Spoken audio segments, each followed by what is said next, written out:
Thanks again, Sachin, for that session. It was very interesting. I learned so much myself. Now the challenge for me is to make sure that this next session is as interesting as the first one. Sachin spoke about how currently mostly art students speak about issues like graduating. I'm an art student and I've been asked by AIESEC to moderate this next session. So now I would like to invite the next panelists, the speakers, and I will introduce them in the order of speaking. We have Ms. Tarukani Sanayaka from UNDP Sri Lanka. I would like you to please come and sit here at the head table, ma'am. She is a policy specialist with UNDP, that's the United Nations Development Program in Sri Lanka.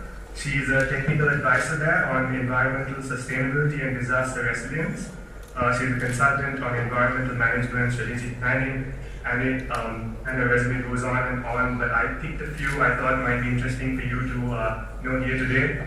She's done so many publications, including ones about climate resilience, water security, and so on and so forth.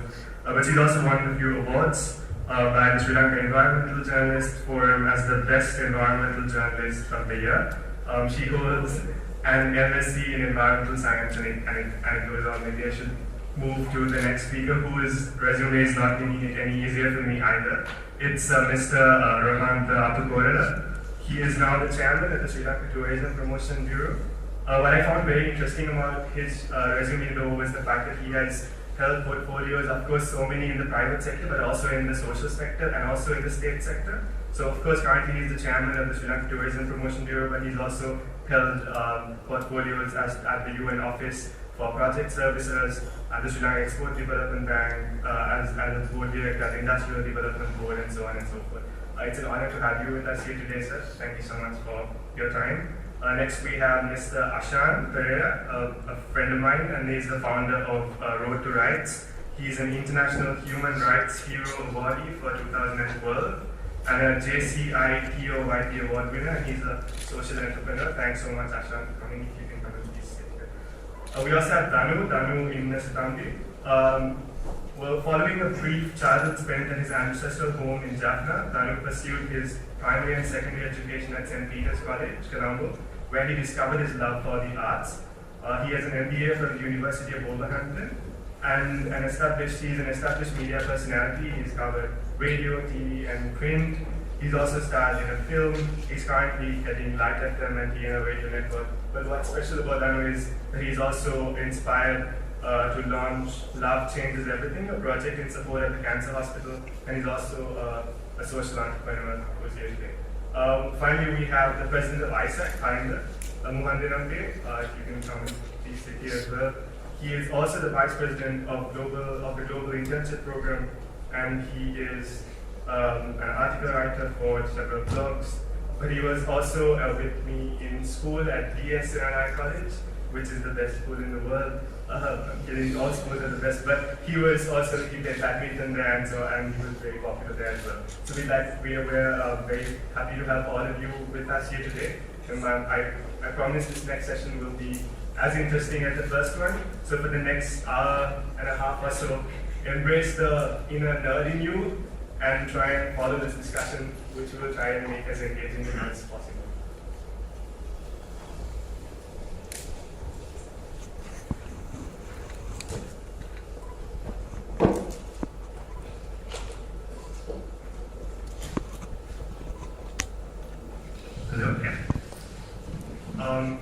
So this session we're focusing on a lot of things. We have a big dynamic panel here today to speak about different things. But the theme of this whole session is about the MDGs and about CSR in general. So as Suchit spoke about earlier, 15 years ago in the year 2000, I'm sure a lot of you may have been a little young back then as well.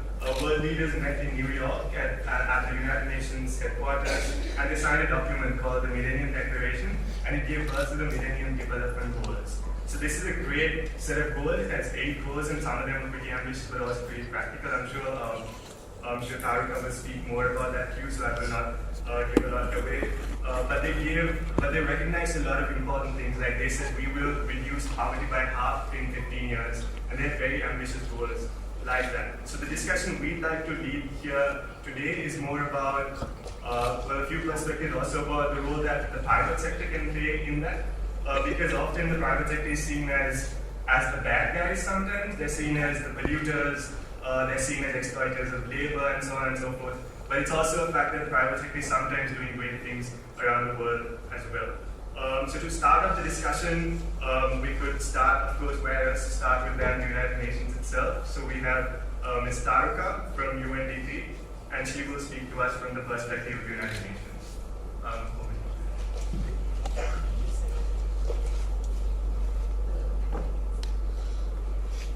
Thank you, and yes, it's a pleasure to be here. As Sunil said, in 2000, the Millennium Declaration was made and 8 goals were agreed on. Now, the time is up. 2015 is the deadline to meet the MDGs. And I just have like 2-3 slides on how Sri Lanka is doing on that front.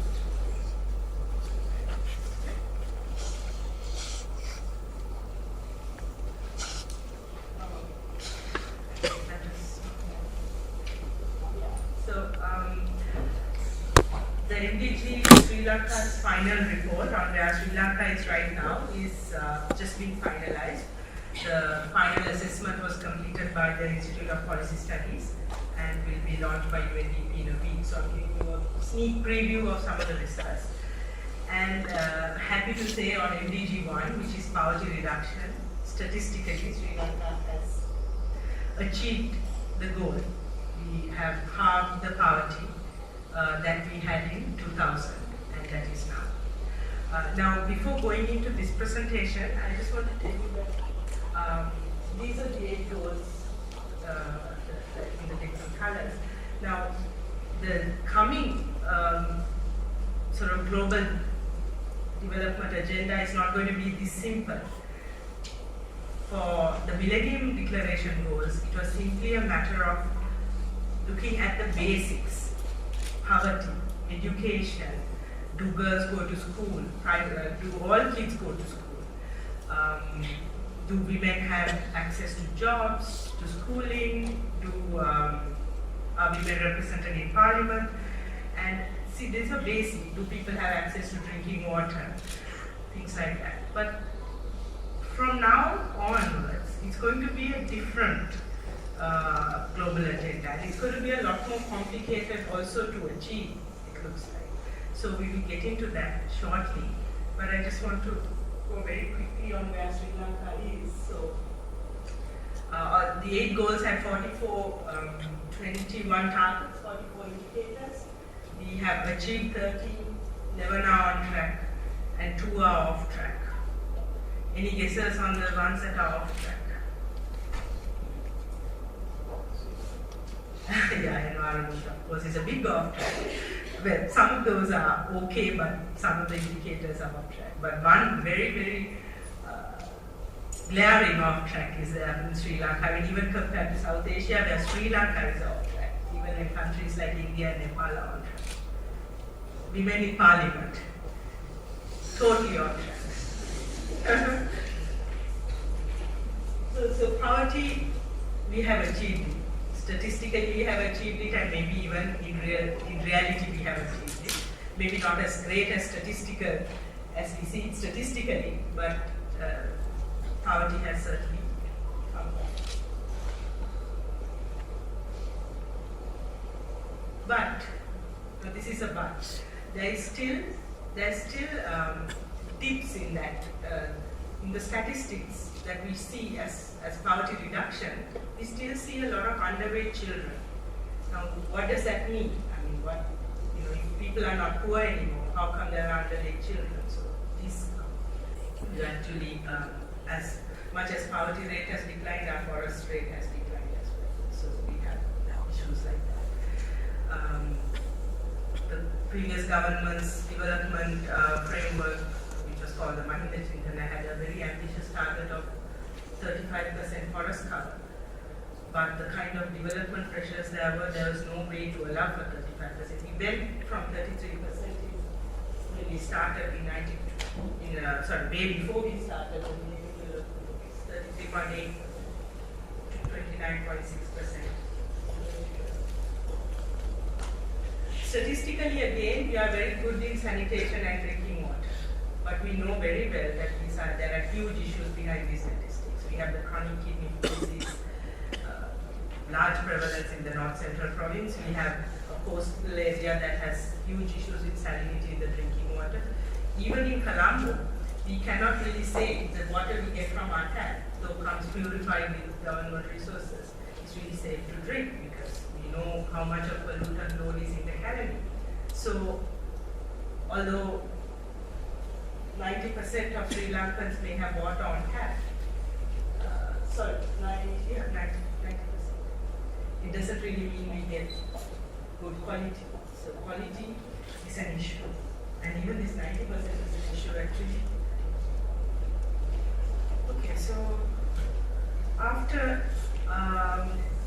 2015, when the MDGs end, there are these gap areas where countries like Sri Lanka, which have actually shown very good progress, we still see issues of inequality, issues of governance, especially of resource governance, issues of not all people are able to enjoy benefits. Some segments, especially women, the young people, are sometimes left out of the development mainstream. So the 2015 agenda is, from now on, there is no decision yet. There is no global decision on what the agenda will be exactly. But since 2012 to now, there's been a number of international negotiations, of which 17 goals have emerged. Now from 8 we are going to 17, it's huge. This is especially because environment sustainability, which was one goal of 8, has now become 9 goals spread throughout. So sustainable cities is one goal, energy efficiency is one goal, forest cover biodiversity has become one goal. So instead of segregating environment into one goal, we spread it out. And we spread it out with bits of governance in that and equal access, that people should have access to resources as well as contributing to conserving them. So in the interest of time, I mean, I'm not going to go into a huge, maybe we can take up in the questions now. The UN Secretary General has put out his observations on what should be the framing of the next development agenda. So the framing has these 6 essential elements, and these I really do feel are essential. So one is you end poverty, but with dignity. You have dignity. So malnutrition has no place in a povertyless world. So you have equality and dignity, and people to ensure healthy lives. So again, we come to this issue of you have statistically very good drinking water access, but you are not. It's not a healthy situation. So you put people first. You put prosperity. Now this is especially in terms of Africa, I think, frame that lingering, entrenched poverty is overcome somehow. The planet to protect the ecosystems and societies, to have justice, to have good governance, to have access to justice and legal recourse, and to have partnerships. Now this is where I think CSR comes into play and the private sector comes into play, because these 17 goals have 169 targets, and right now they are setting the indicators for it. So you can imagine it's going to be a huge agenda, which it will be very difficult to buy in politically as well. So there has to be, and also to have ODA, the kind of development assistance that is needed to reach these targets. We will definitely need a different model of achieving this than what we had for the MDGs. And the private sector is expected to play a huge role in this, especially in terms of SMEs, in terms of employment, and in terms of working with civil society organizations and partnerships with community in a stronger way. And I was there for the last part of the previous session, and I think this is carrying forward this flavor of partnerships, not so much giving or philanthropy or one-way street, but a partnership to achieve. So CSR maybe should be rethought in that frame, that the private sector can also achieve certain objectives if looked at through this kind of sustainability framework that is coming. I will leave actually the rest for questions because I think the other panelists will provide comments. Thank you. Thank you so much for that, Taruka. It was very insightful for all of us. And I will quickly now move to Mr. Ramanta.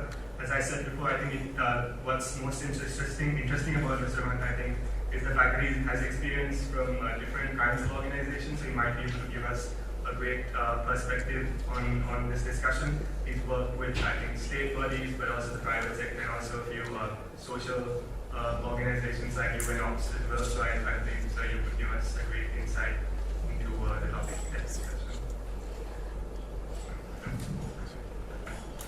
What is my question? Well, I didn't want to pose you a question per se, but the broader theme of the topic here, the broad theme of the event is about the role of the private sector in achieving social good, and specifically about these targets that the world is putting forth, but in general about the role that the private sector can play in doing social development work, and specifically with CSR and things like that.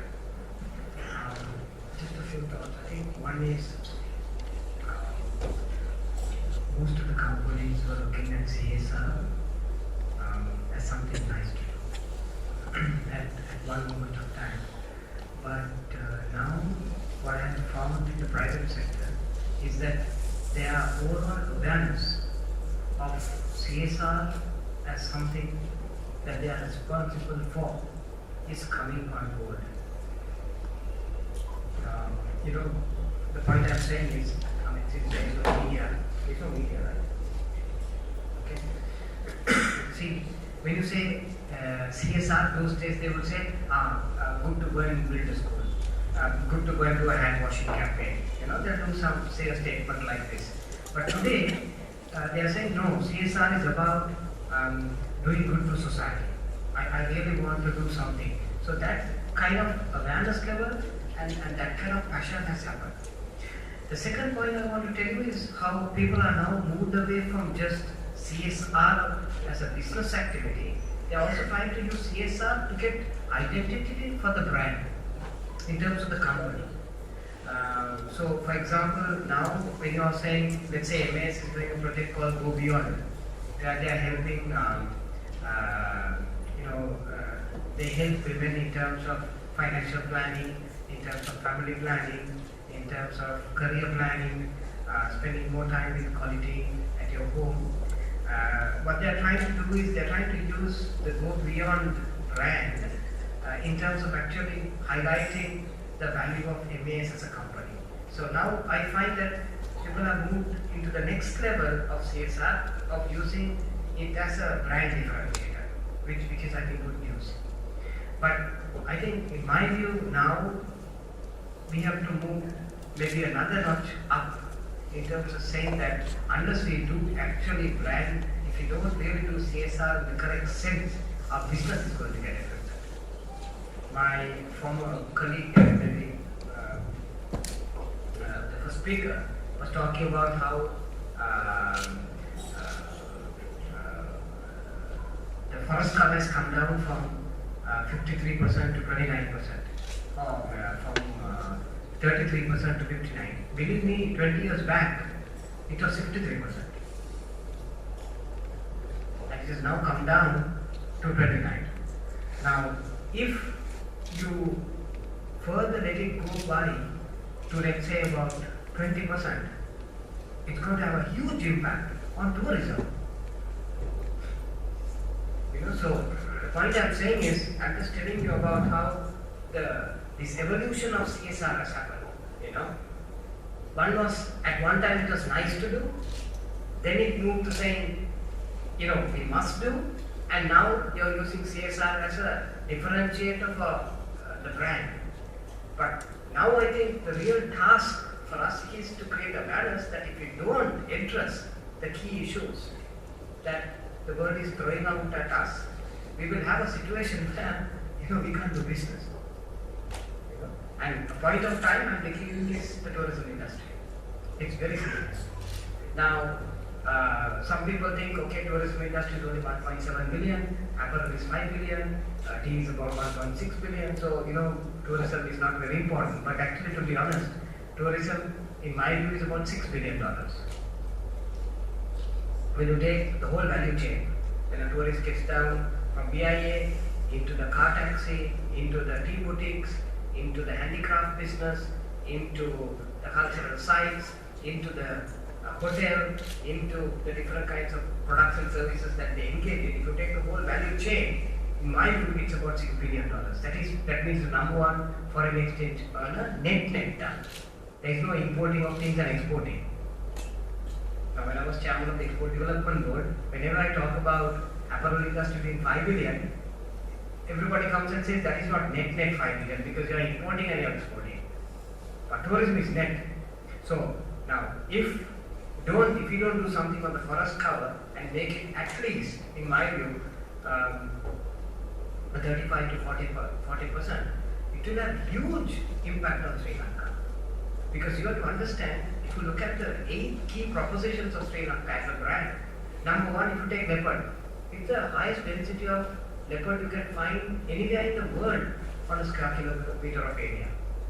That's one of our biggest things. And when I was last week in Berlin talking at the World Travel Tourism Fair, when I said this at the Global Media Conference, where you get the top 120 media people, most of the guys came and said, I didn't never knew that. Number two, if you take Wing area, it has the highest number of elephants in any wildlife park. Then you have the 8th wonder of the world, as they call it, which is sea cricket. Likewise, there are so many firsts. But then the question is that if you have your forest car shrinking, you don't have a tourism industry. And that's going to have a huge impact on the number one foreign exchange earner, which is your $6 billion income. So, in my view, sir, I congratulate youngsters for organizing such a forum, and deliberating on it. And I think it's really nice to see whenever on digital space that there's something to do with environment or social, the kind of engagement you have with youngsters is amazing. Earthwatch and all that, my God. So it's nice to see people who are conscious of the environment. United Nations tried to bring this concept among business communities and non-corporate communities. So now, we had a traditional way of contributing to non-corporate agencies. Then we had a line as a partnership, but it didn't really have that business value to the cause. Then now we have shared value method where we can see the win-win situation. We have the implementation implementing agencies. So as young entrepreneurs and non-profit organizations, so we are trying to achieve and we are trying to come up with solutions for social issues, but at the same time corporate agencies are also trying to get the benefits from those solving those issues. So now we are in a situation where we can see that situation. So I'll give you an example explaining the way I have designed our projects, so you can get an idea, especially young people who really want to make a change in the society. They can come up, they can see how we could actually develop our projects when it's come to CSR, when it's come to working with corporate sector. I think I will explain, then you can go to the present slides. I will explain. You can go to the pictures and all. So first, in 2008-2009, we wanted to actually create a platform where we could actually help grassroots young people. Then we recognized that in Sri Lanka, especially in South Asia, we have two communities in our society, that facilitated community and the other community, non-facilitated community. So if you don't really build a bond between facilitated and unfacilitated community, you can't really empower the society, because there has to be a bond. Then only the facilitated community can really get an idea about the issues that they are facing, and the non-facilitated community can get a exposure from the facilitated community. So based on that, we recognize human rights are one of our key areas, because those are the basic human qualities or values we have to have, basically responsibilities. Then we recognize education, because in Sri Lanka, especially South Asia, we are trying to provide knowledge but not skills and attitudes. So we believe that even grassroots, when it comes to grassroots young people, if you could actually develop their attitudes and skills, even with the less knowledge, they can actually face social issues and build their life.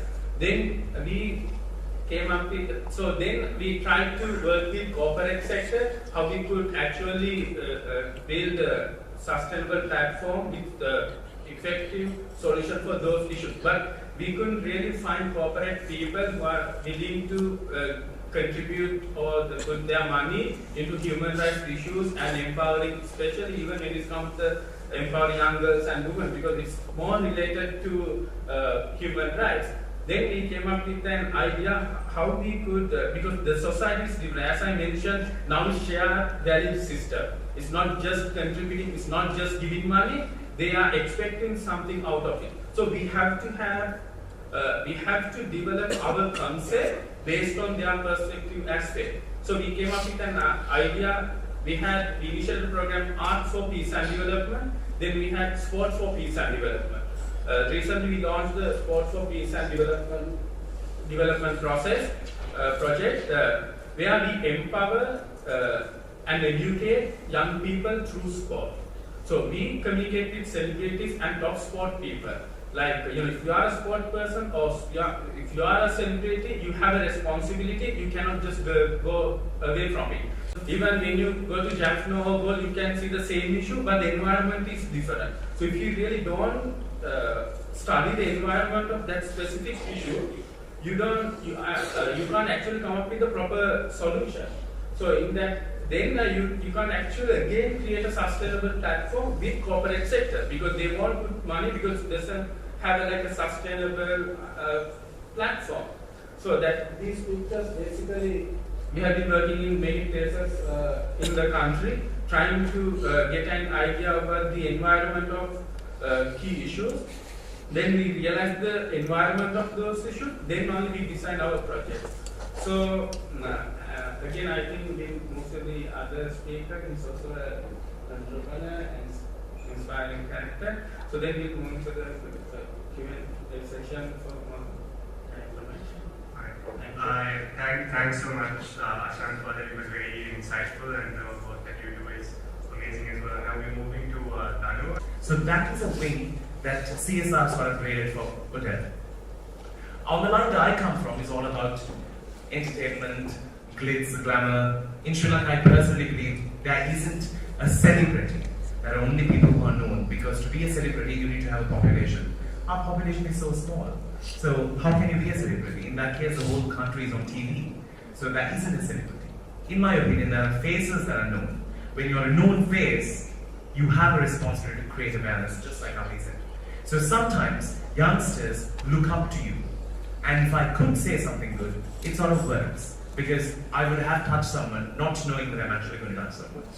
If you do take any company today, they work on creating a CSR image, because that's what makes them stand out from any other company that's going to do the same services that they're doing.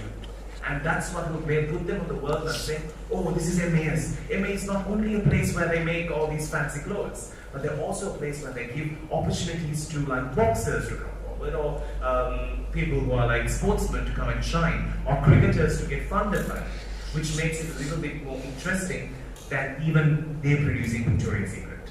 So, because the world cannot always think about Victoria's Secret. So for me, in my little world where I have done my part, the inspiration behind starting my campaign called Love Changes Everything and my foundation was to go with the fact of I will always remain in entertainment. So I don't want to create something and say, oh, I'm assuring the fact that this child is going to live for another 30, 40 years, although he or she is affected with cancer.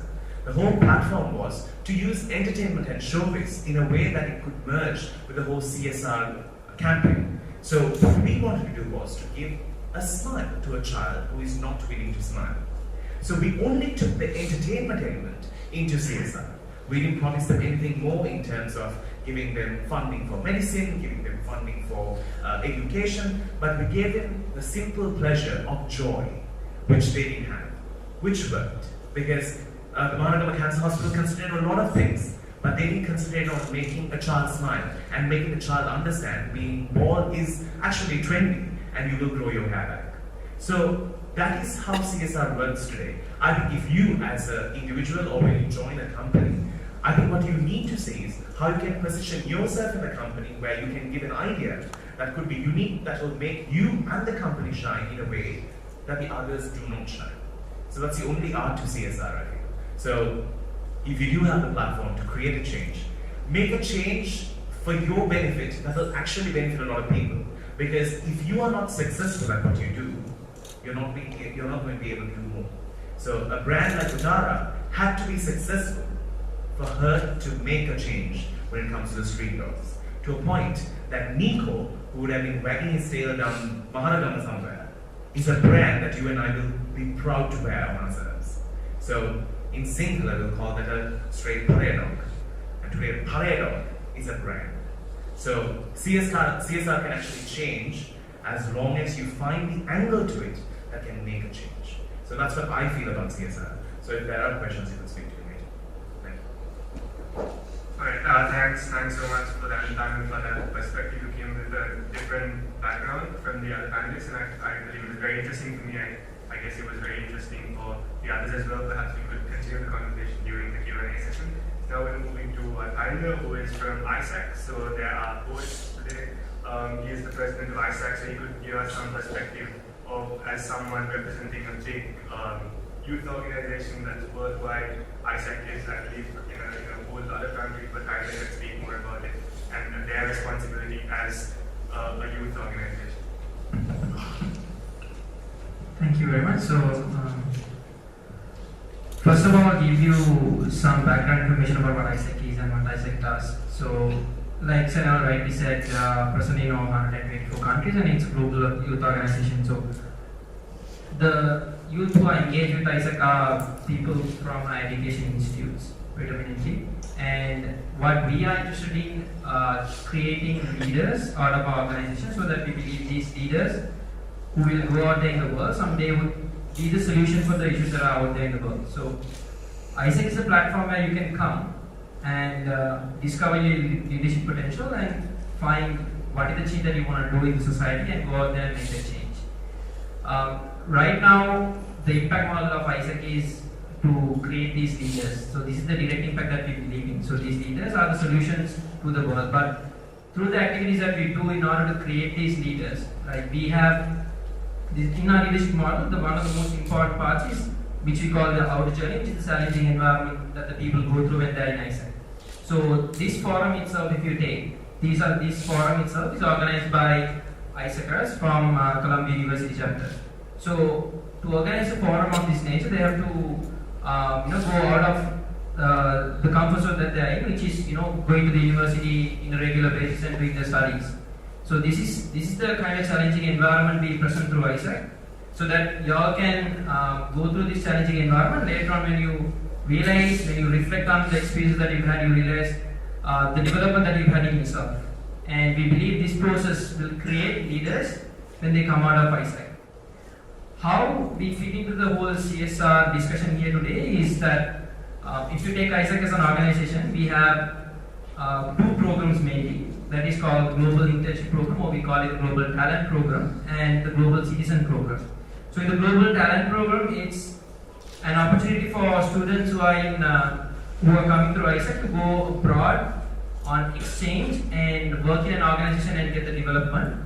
Wherein the other program which we have is the Global Citizens Program, where you get to go to another country and work with a different set of people to address a community, to address an issue in that community, particular community.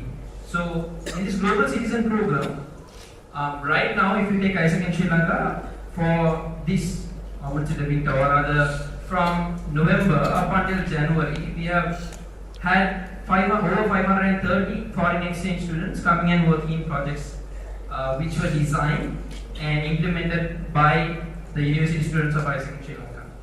So, like I said before, like our main model is to develop leaders, but on the other hand, we try to address community issues as well. And we work with companies to ensure that they're on board with us on this. One classic example would be that very recently with Millennium MIT, we co-created a project to address human rights issue. And Samantha is sitting over there. She's a National Committee Vice President of Business Development. You can talk to her and get more information about it. But the whole concept was, it's funded through their CSR budget. So AIESEC was there for them.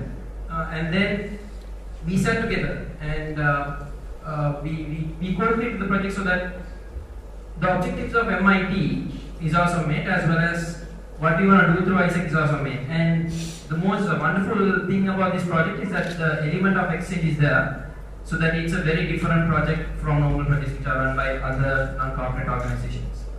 So I hope that I have understanding about what we do as an organization and how we fit into the whole CSR picture of Sri Lanka as well. If you have any questions, you can take it.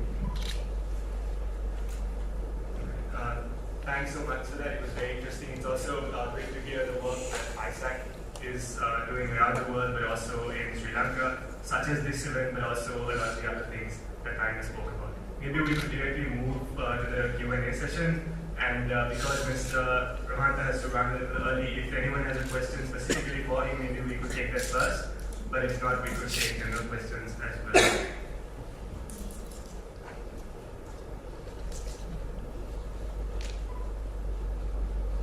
Anything?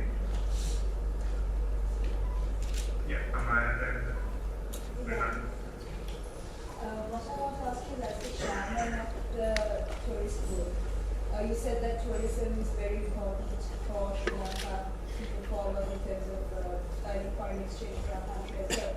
But there is a sort of a contradiction there, because more tourists that come, especially when it comes to biodiversity conservation and things like that, there is a problem there where there are places such as the Yala National Park that have a lot of tourist traffic going through it. And that's becoming a problem now. So the tourists themselves are becoming a problem to the environment, but at the same time we need them for Sri Lanka, you say. So how do you reconcile between the two? Thank you for the question. Actually, anywhere in the world, there is a problem when it comes to development and tourism. We accept it. Especially when it comes to development and environment. So any country in the world has to take a call on where you draw the line. So now, if you don't trade, your country doesn't grow. Your country doesn't grow, it affects people's income. So that's the basic equation. It's not only just tourism, it's just to do with exports and overall day-to-day business. So now, tourism, there is something like 28 approvals which are required before you start a project. If you follow proper governance. Now, if you were to follow those 28 procedures, and a lot of people complain about this. In my view, if you follow that, then there is protection. And there is responsibility to environment, social, and all the other ramifications that one can have. Now, if you break that, then only you start encroaching on harming the culture and environment. So that's, I think, a very debatable, highly structured kind of engagement and debate that has happened not only in Sri Lanka but all over the world. The second point I'd like to share with you is that if you look at the most tradable service area of the industry, happens to be tourism globally. As I was telling you, the UN World Trade Organization Secretary General, when I met him last week, in Berlin. He said that one of the most important things that we have to understand is that if you are trying to increase the per capita income of people, the best place to do that happens to be in tourism. So it is not to do with export and import. So how we develop tourism with regard to protecting the environment and number two, empowering the community. If we can get those two variables right, then we have a nice mix when it comes to actually driving this industry. Can I also just add to that? Actually, this is a disturbance we see as an agency working towards environmental sustainability, and this has been raised a lot since the wildlife resource is something we sell as a tourism attraction. But in the end, you see a lot of degradation of the parks. But there are some very practical steps being proposed by the department and also by conservationists, which hopefully now the Ministry of Tourism also holds the wildlife portfolio. So maybe hopefully we see more meeting of minds there. And actually, UNDP is also very keen to support on this area.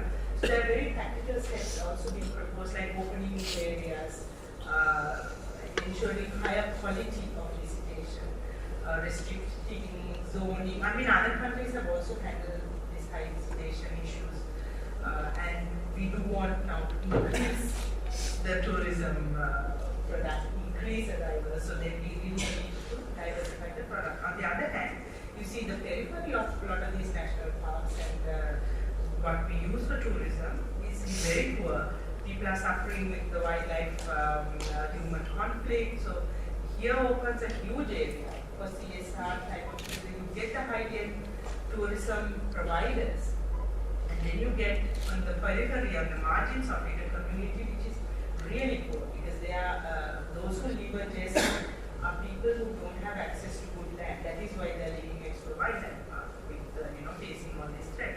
So as one of the opens a big area for community participation in private sector, high quality tourism product development, and I'm hoping that we could work in this area with the private sector as well.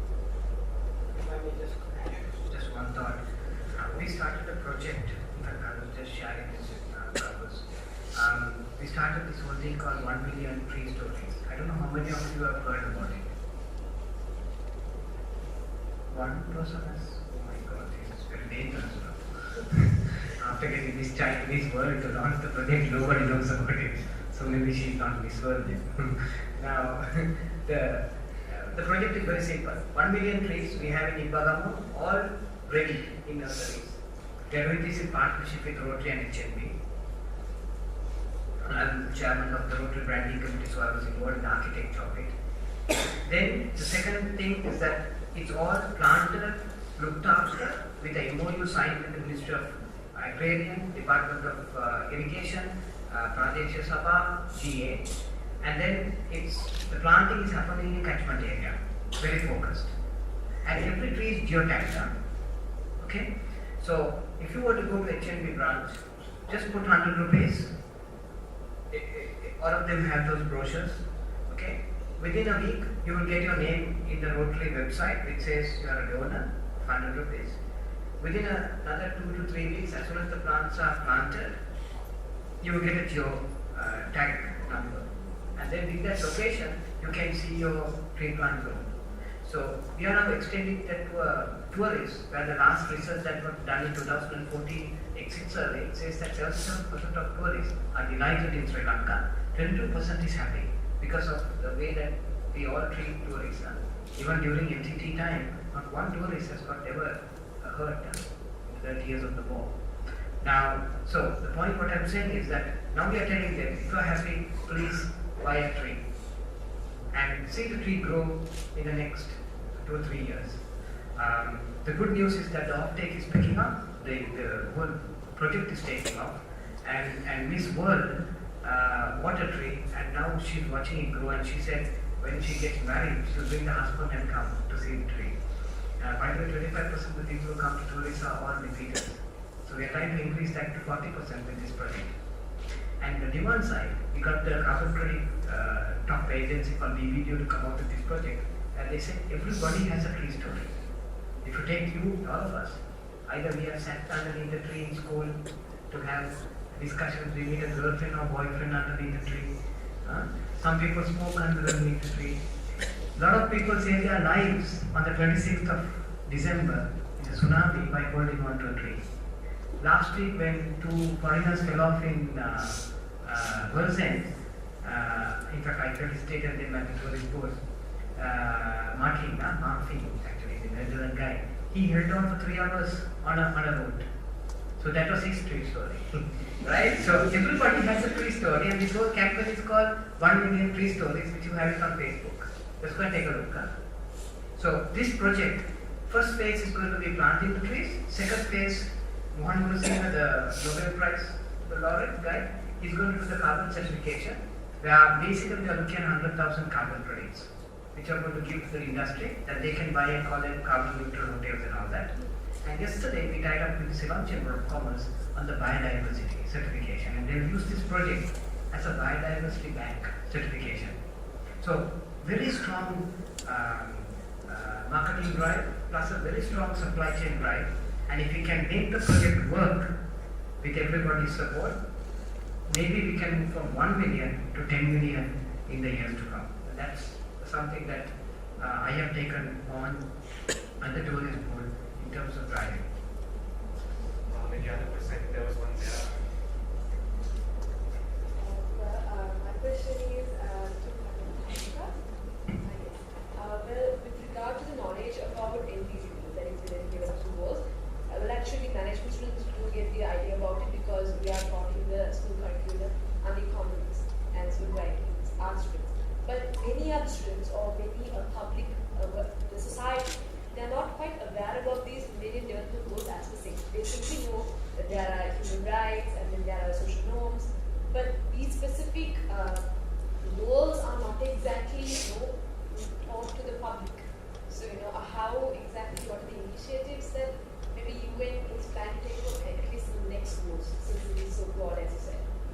That's probably and So what are you taking? maybe to take it again to the public, maybe a human campaign, and again what you expect from the NGOs. Yeah, well, the Sustainable Development Goals, as the next agenda is called, have now been discussed extensively internationally for 2 years. What happened was when leaders met for Rio plus 20. Now, Rio is the Sustainable Development the World Conference. So I think everybody realized, countries realized the goals that were not being met in the MDGs relating to environment. And okay, you reach development, but you compromise a lot. And this is where it started, that the next development agenda must have a lot more, must really be sustainable, and that's how it started. So I must say in Sri Lanka, it is a fading of the system as well, that we haven't really, there has been civil society discussions on the Sustainable Development Goals and its proposed targets, but there has not been enough national level discussion. Right now what is happening is there is an international process to get governments to buy into the concept. And what we also understand so far is that unlike the Millennium Development Goals, which were developed, indicators set, targets set, and then countries were told to sign off on it and then implement it with ODA systems. Sustainable Development Goals will be up to us. I mean, there's this broad framework, 17 goals, 6, guiding principles, whatever. But it will be up to the country to frame where it wants to go and which of the targets it wants to adopt and to what level. Now, this kind of negotiation has to happen in the next 2 years, and this kind of discussion has to happen publicly. And you're right, it hasn't still really started like that. So we are actually now in discussion with National Planning and the Ministry of Public Policy Planning on how to take the agenda forward. So hopefully there will be a great lesson. But I know in the civil society there have been a number of discussions, even last year, even before the 17 goals were approved. But See, right now the agenda is so wide that it's really difficult. Unlike the 8 goals, however much they are criticized for being very basic, they were very concrete. Right now, there's a lot to achieve. So it's up to the countries to carve out their way forward. I mean, I hope that answers in terms of NGOs, civil society organizations, there's a large role to play. And I hope with things like more openness in government, that we will have the space also to engage the civil society much more closely in the next round of deciding what goals the country wants to develop and where the country wants to take it. Thank you. There you can actually see next development agenda. As she mentioned, in 2000, United Nations designed the goal, then they invited all the countries to sign it, but this time it's on us. We can give our opinion to next development agenda. How do you want to frame it? What you want to see in your next 15 years. So if you could go to the myworld2050.org, you can vote, you can select 6 out of 16 suggestions, and you can have a say to United Nations that this is what I want to see in next development agenda. So there are platforms like that. Even last year we had with National Youth Services Council in the Ministry of Youth, there was a campaign, street campaign, even the campaign with young people to get more votes for the post-15 development agenda. So I think, again, I do agree there is no big hype on it, but there are platforms, and again, it's our responsibility to promote it and build a dialogue among young people and civil society organizations, even within the corporate people, about post-15 development. Yeah, any other questions? Yeah, one there from the main. I had one question, but that was actually for Mr. Rohan. I would like if anybody else can answer that question. While he was talking, he mentioned that corporate social responsibility was often linked with sustaining a favorable environment for the business. So in that case, how does that relate? Like, how is that ethical in relation to what the first presentation was about? If corporate social responsibility, if the main aim behind that is to sustain a favorable business environment.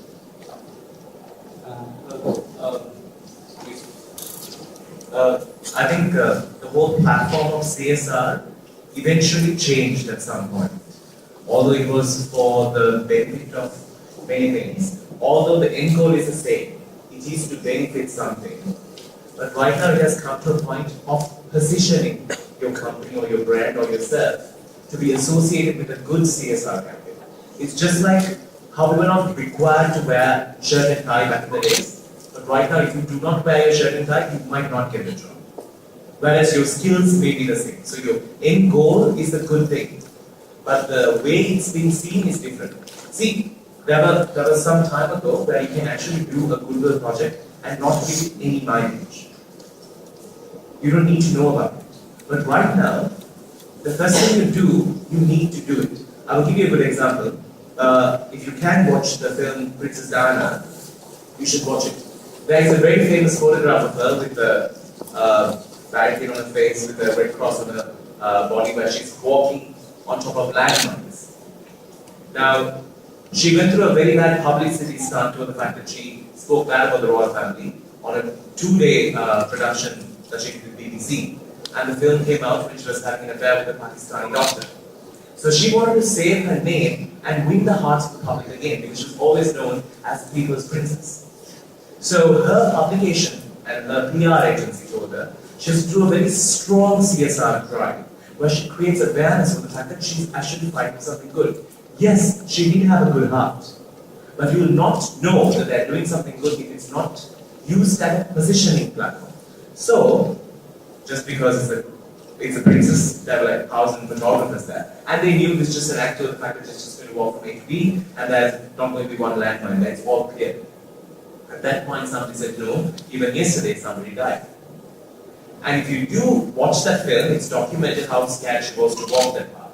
Because it's not about the fact that she didn't want to do something good, she did. Because after that, Mary Wilson was made the ambassador of that same project, who is one of the singers of Supreme. way before our time.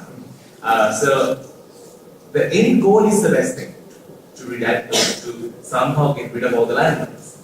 But the way it's marketed today is to position a brand or a person or a company, which in my opinion, I don't see it as a bad thing as long as you can get your job done.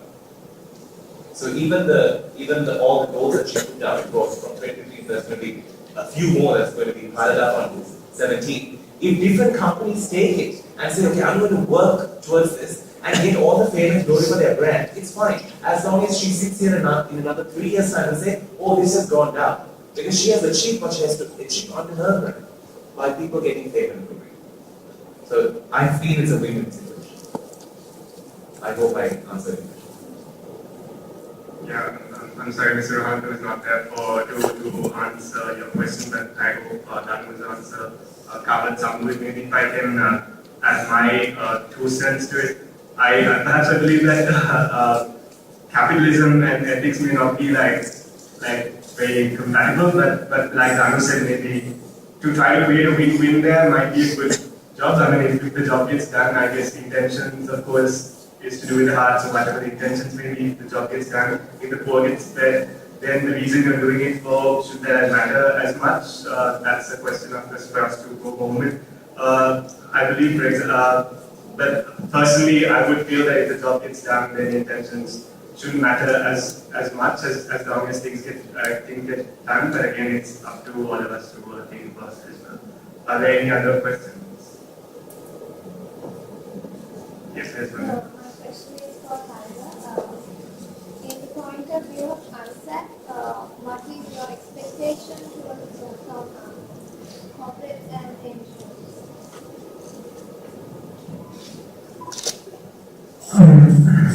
The expectation wise, I would say, if you look at, for me, in my opinion, CSR is something that even Richard was mentioning about it. It's something that the company should do, and they should look at how, from AIESEC perspective, I would like to see that they're getting more into partnerships. Like companies aligning CSR to what they do, as well as look at how they can align with the non-governmental organizations as well as civil societies to make sure that they capture their perspective as well, so that they can make a bigger impact on the society rather than trying to do it by themselves, so that they capture that aspect as well. For instance, if you take AIESEC itself, so if AIESEC can co-create more projects like what we're doing with MIT, while they are helping our cause of developing leaders to our organization, they will be addressing, they will be working on their portfolio of corporate social responsibility as well. And at the same time, it helps AIESEC in terms of creating an impact other than the leadership development that we're doing to the society. And it also is a very challenging task for an organization like us to sit with the corporates and come up with this whole agenda of how to do this. And it gives a lot of learnings for the students. So that's what I would be expecting more from the corporates, where they look at how they're going to create and partner with organizations like us to deliver or rather work on their corporate social responsibility portfolio. Right. Maybe we could, if there is anything urgent, maybe we could take one last question. If not, we could maybe call it a day. Alright, so maybe I'll take that as a note. Thank you very much to our panelists, or whoever's left here from the panelists. I believe the session was, well, it was interesting to me, and I really hope it was for you as well. Maybe to end on a note, I could give you my 4 key takeaways from this panel, which might be helpful. If you zoned out at some point, maybe this might give you a little bit of a summary. One from Taru, I believe MDGs have come and gone, and the world is now looking towards the Sustainable Development Goals. There's 17 of them. Sri Lanka has done relatively well in the MDGs, but of course we're lagging behind in terms of environment and women in parliament. 2, from Mr. Rohan, the CSR was initially seen as a good thing to do, as a nice thing to do, but now it's seen more as an evolving a rights-based kind of thing, so that they have a responsibility as opposed to just a he also spoke about the nexus between the environment and tourism, and he also spoke about how everyone has a tree story. And then we heard from Ashan about how young people can be great champions as opposed to just passive recipients of benefits as well. And we could go back to our communities and play our role in getting things done. Danu spoke about how business and celebrity, which he said doesn't exist really in Sri Lanka, can play a role in it as well. For example, creating the attention that the entertainment industry has to direct things, and also about how if you market properly, even a fire dog can become a brand. Kyle spoke about AIESEC and the organizations like that, which are youth-led, can help bridge the gap between young people and the companies, the policymakers, and other stakeholders like that. So those are my key takeaways from this event. I hope it was as useful for you. And let's keep this discussion going. Maybe I could hand it to Amaya. Thanks again to all the panelists.